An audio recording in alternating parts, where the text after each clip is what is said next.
ఈ వారం నామినేషన్ ప్రక్రియ వాళ్ళ ఫేసెస్తో ఉన్నటువంటి ఫ్రేమ్స్ని అక్కడ ఉంచి మనం ఎవరైతే నామినేట్ చేస్తున్నామో అతన్ని సరైన రీజన్ చెప్పి నామినేట్ చేయాల్సి ఉంటుంది. అయితే అవినాష్ విష్ణుప్రియని నామినేట్ చేస్తాడు. అవినాష్ చెప్పే రీజన్ ఏంటంటే, నువ్వు అంటావు కదా నాకు ఈ షో సెట్ అవ్వదని, ఇది నా పాయింట్, దీనివల్ల నేను నిన్ను నామినేట్ చేస్తున్నా అని అంటాడు అవినాష్.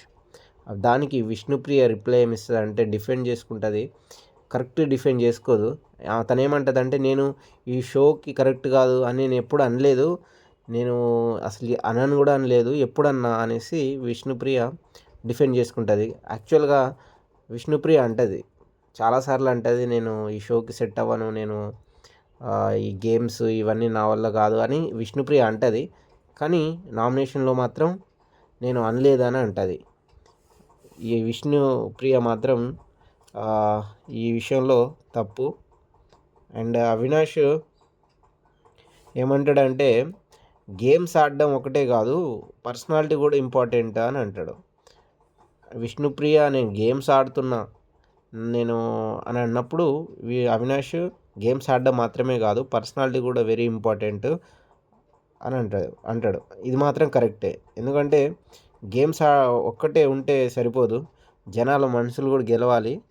జనాల మనసులు గెలిచిన వాడే కప్పు గెలుస్తాడు. అది మాత్రం కరెక్ట్. అవినాష్ కరెక్ట్ మాట్లాడిండు. దాని తర్వాత విష్ణుప్రియ వచ్చి గౌతమ్ని నామినేట్ చేస్తుంది. మన అశ్వత్థామ 2.0ని నామినేట్ అయితే చేస్తుంది. గౌతమ్ యొక్క ఫేమ్ని కాల్ చేయడం జరుగుతుంది. అండ్ నెక్స్ట్ గౌతమ్ వచ్చి నిఖిల్ని నామినేట్ చేస్తాడు. నిఖిల్ టాపిక్లో యష్మిని టాపిక్ తీసుకొస్తాడు. నువ్వు యష్మినితో ఆడుకున్నావు అంటాడు. మళ్ళీ వీళ్ళిద్దరి మధ్యలో వెరీ వెరీ ఇంట్రెస్టింగ్ ఫైట్ అయితే ఈ వారం జరుగుతుంది.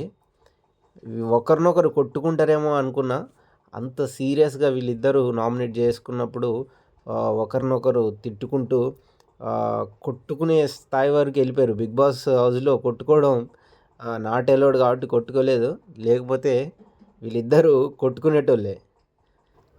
అయితే నిఖిల్ మాత్రం గౌతమ్కి మాస్ వార్నింగ్ అయితే ఇస్తాడు. ఏంటంటే, నువ్వు చేస్తే కరెక్ట్, అదే ఇతరులు ఎవరైనా చేస్తే అది తప్ప అని నిఖిల్ అంటాడు. అదేవిధంగా మన గౌతమ్ ఏమంటాడంటే, కూర్చో నువ్వు మూసుకొని కూర్చో అని నిఖిల్ అంటాడు. ఈ విషయంలో మాత్రం నిఖిల్ చాలా సీరియస్గా, నీ దగ్గర వినడానికి రాలేదు, ఇంకోసారి నోరు జారితే వేరే విధంగా ఉంటుంది అని నిఖిల్ గౌతమ్ని వెరీ వెరీ సీరియస్ వార్నింగ్ అయితే ఇస్తాడు.